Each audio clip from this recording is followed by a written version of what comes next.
ഇന്നലെ ആളുകൾ നോക്കി നിൽക്കെ ബിക്കു ശിവ എന്ന ഗുണ്ടയെ അജ്ഞാത സംഘം വെട്ടിക്കൊന്നുവെന്ന വാർത്ത വന്നിരുന്നു.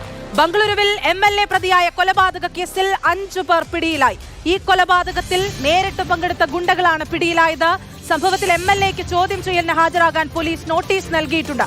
KB ശ്രീധരനാണ് വിശദാംശങ്ങളുമായി ചേർന്നത്. ശ്രീധരൻ, ഈ കൊലപാതകത്തിൽ നേരിട്ട് പങ്കുള്ള എല്ലാവരും പിടിയിലായിട്ടുണ്ടോ?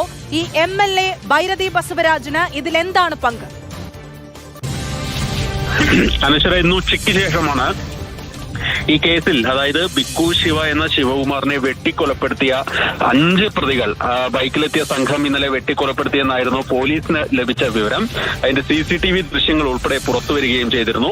ആ 5 പ്രതികളെയും പോലീസ് ഇപ്പോൾ പിടികൂടിയിട്ടുണ്ട്. ഇവരെ കോടതിയിൽ ഹാജരാക്കുകയും ചെയ്തു.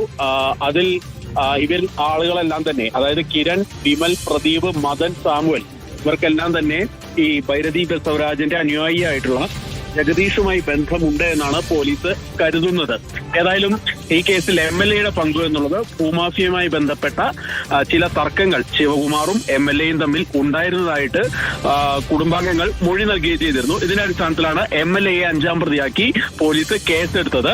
ഏതായാലും MLAക്ക്, അതായത് ഭൈരതി ബസവരാജിന് നാളെ ഹാജരാവാൻ വേണ്ടി ഈസ്റ്റ് DCPക്ക് മുൻപാകെ ഹാജരാവാൻ വേണ്ടിയിട്ട് നോട്ടീസ് നൽകിയിട്ടുണ്ട്.